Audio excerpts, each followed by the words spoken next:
Hello again, Chase the Traveler with a new, exciting, I think, episode.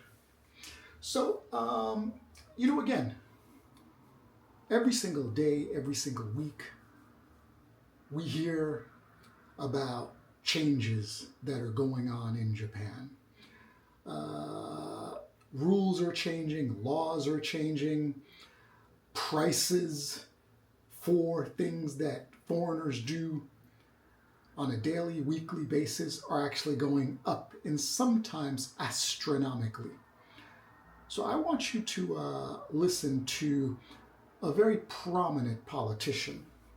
Actually, you know something? I like this guy, and I'm going to tell you why later. A very prominent politician that has a lot of influence over what happens in Japan.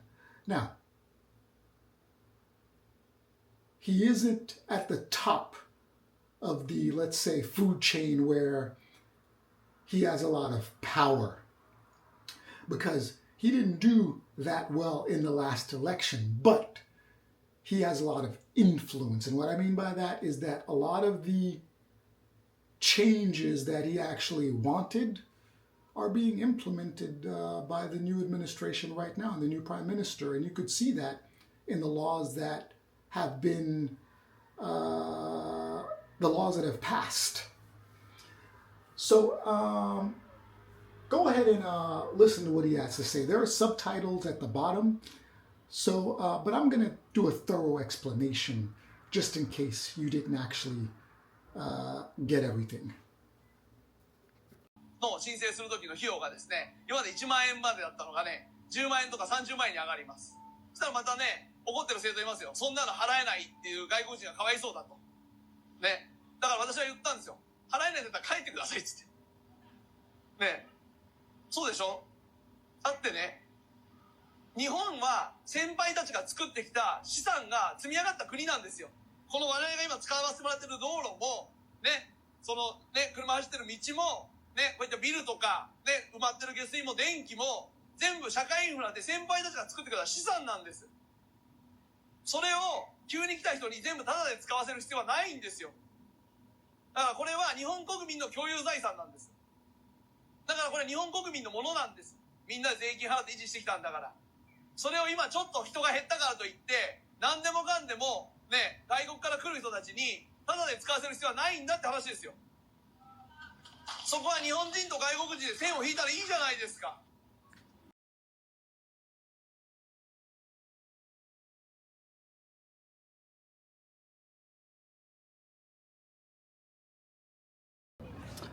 Back again. Kind of had to get out of the house. You know, I kind of like walking and talking.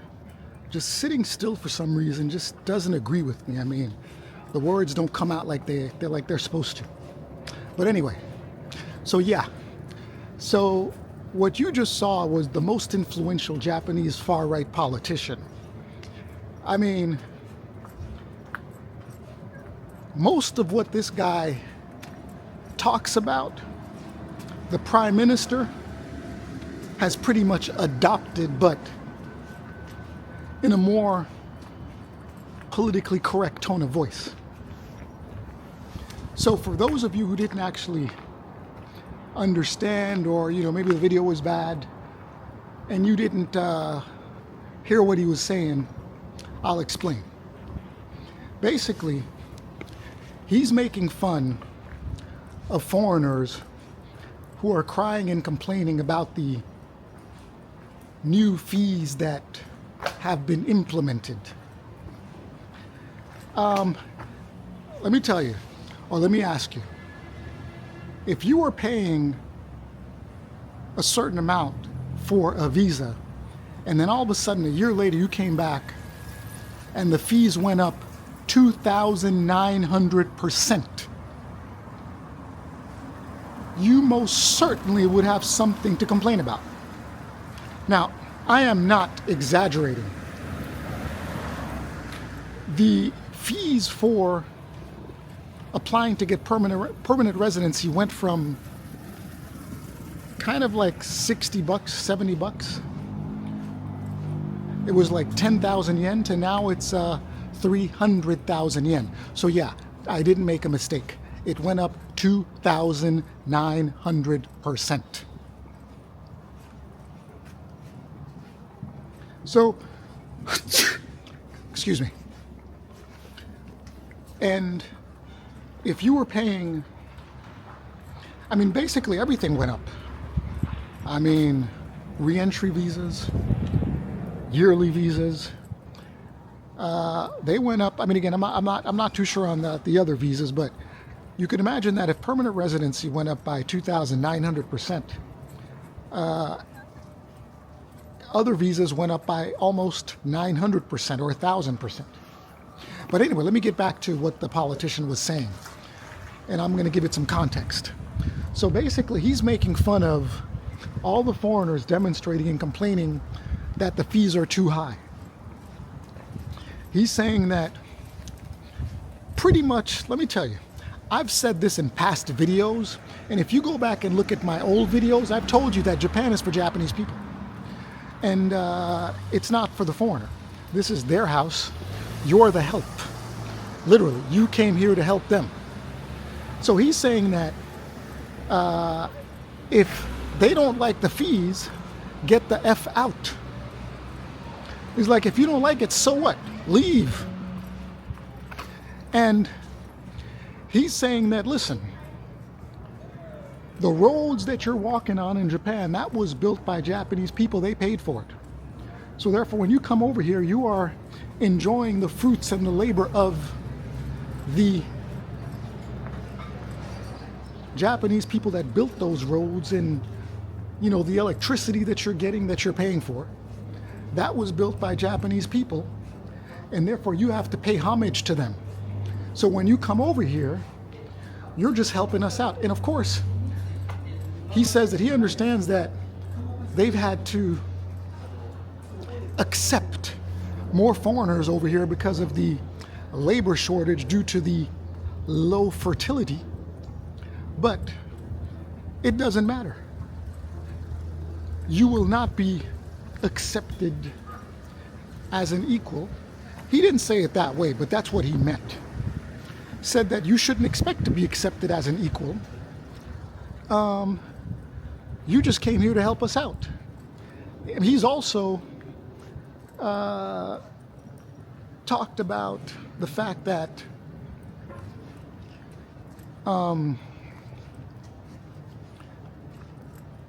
you have to pay into the system, whether it's insurance or your retirement. But he also wants you to leave when you reach that retirement age. So I'm not sure if he wants you to leave and then you don't, he's going to send you your retirement because you paid into it in your country, wherever it is that you came from. Or if he's just saying, okay, no, you need to pay into the system, but then we're not going to give you anything. I don't know. It's not clear. But basically, what you have to understand is that no, he did not do extremely well in the last election. But look at all the changes that he's birthed, that he's influenced. And pretty much, he's telling you that you don't belong over here.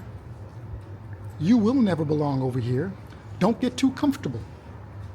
And honestly, I like the guy. And I'm going to tell you why I like the guy. I think the guy is an upstanding dude. And the reason I think that is because he's telling you what most Japanese people believe. But because of the honne tatemae system, which is basically the inflated flattery that you have in Japan, and the cultural system where people don't really tell you what they're thinking,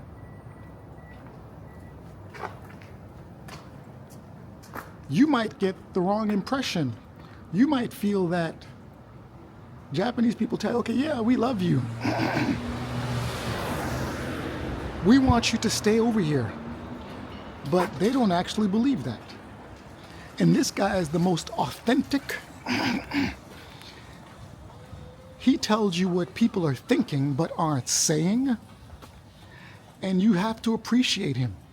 When he talks, to tell you the truth, I listen, because he's proven to me that the higher-ups are also listening and they're implementing. But they're saying it in a nicer way.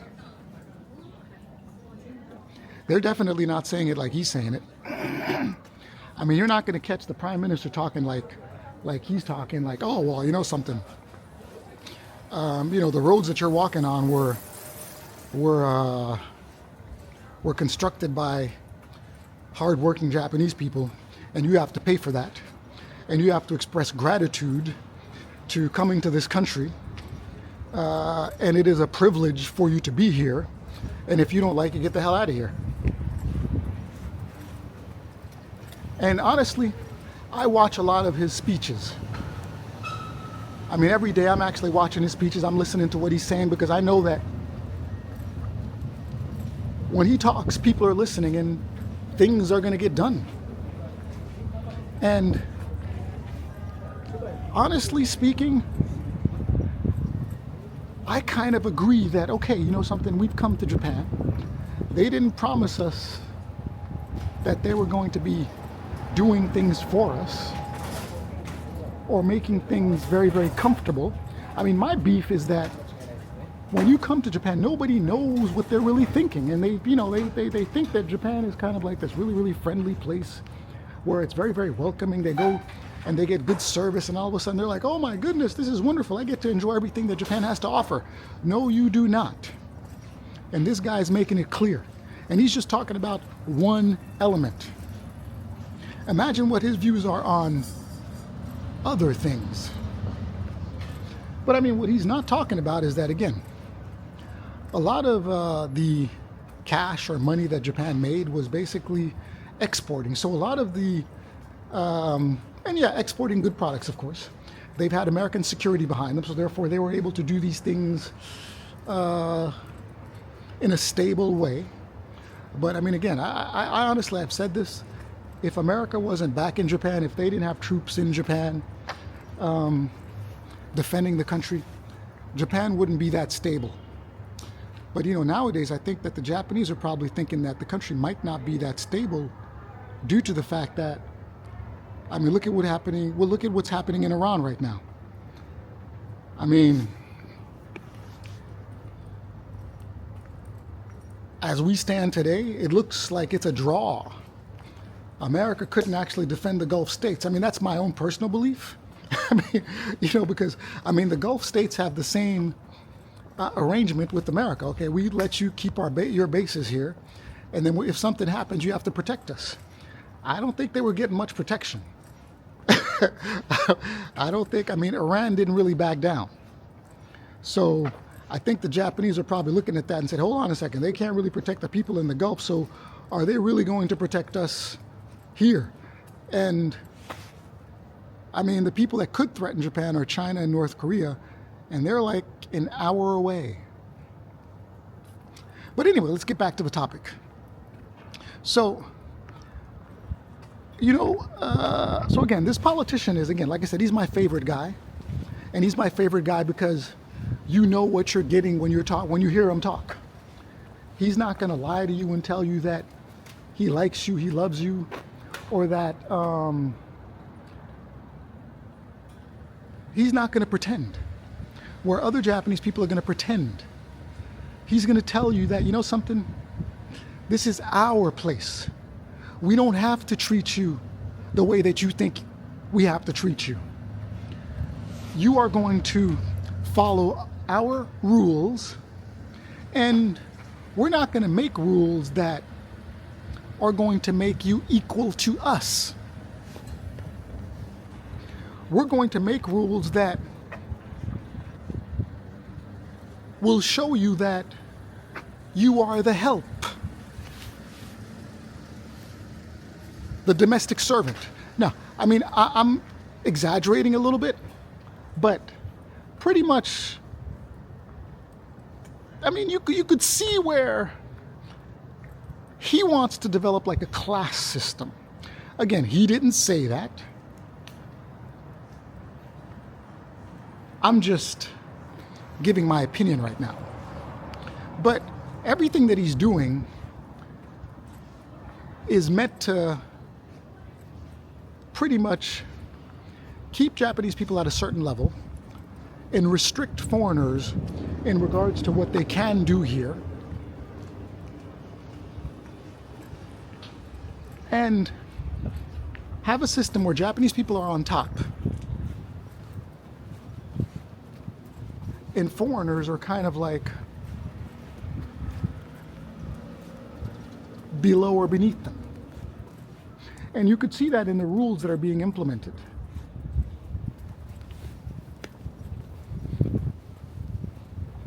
So, do I agree or disagree with them? Honestly, to tell you the truth, I wish America spoke like him.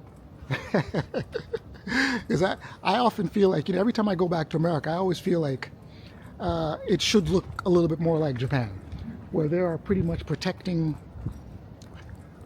American citizens and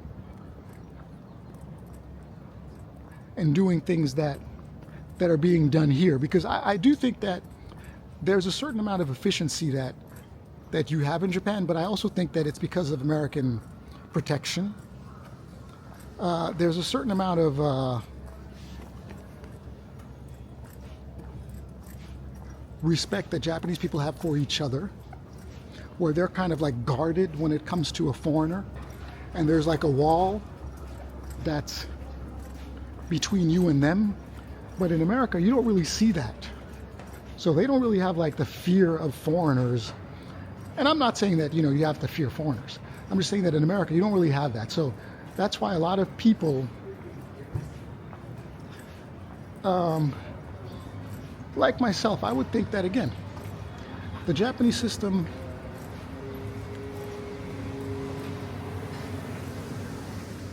could work in America if implemented the way that it's implemented here in Japan. Now, I've also seen where the mayor, I'm not sure if it's the mayor or the governor of Ibaraki,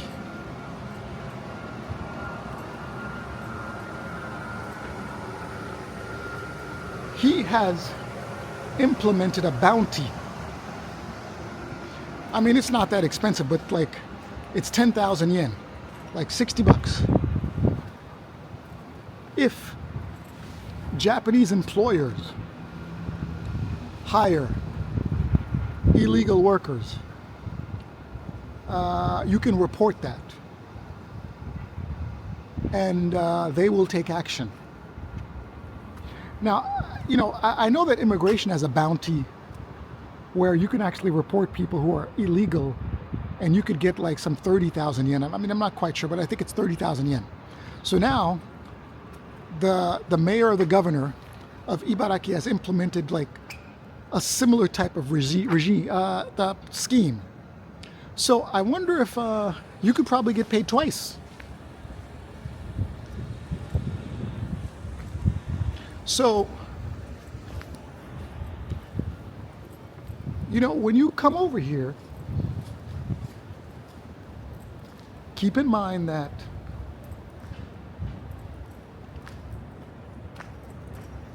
you are the help,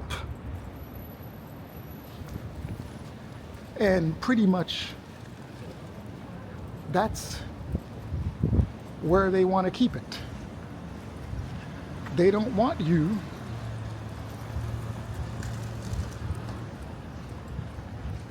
to be equal to them.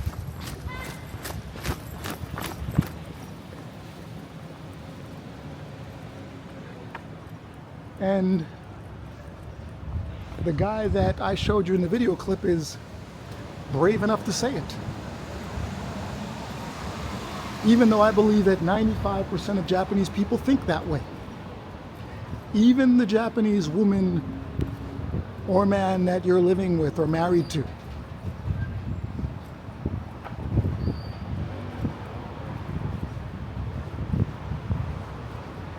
They probably just haven't come out yet.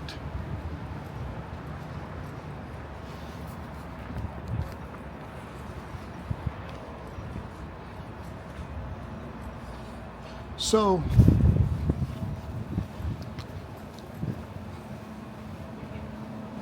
you know, I believe that people should think twice nowadays about their prospects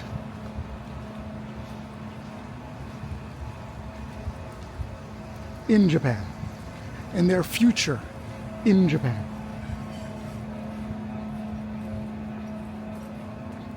Because it's definitely not as bright as it used to be.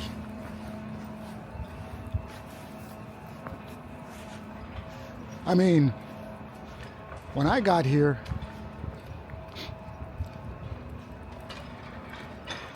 the place was still like that. I mean, that sentiment was definitely still here, but it was way more progressive decades ago. Now it's kind of like people are moving backwards in a sense where, okay, well, we can't allow this. These people, these foreigners are coming in and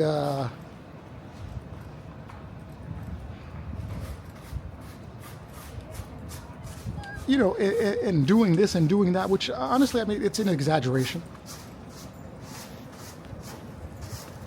But that sentiment is out there, that we're not doing what we're supposed to do.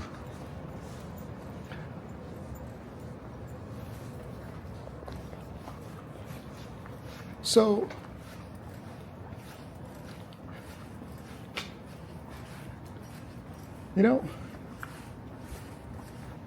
I think that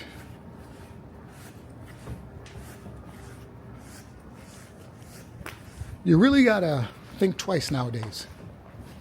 You gotta think twice about coming over here, how long you want to stay over here.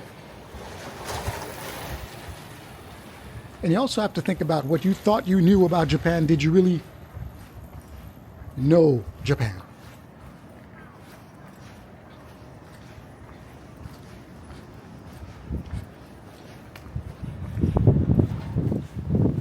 So my advice is, if you plan on coming here long term, think about it. Think hard.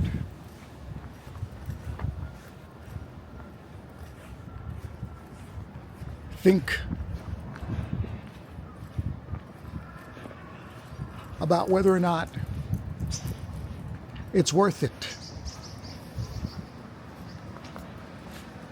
It was worth it for me decades ago, and I definitely got something out of it. I got some value out of it. But I don't think it's worth it for you. But you get to decide.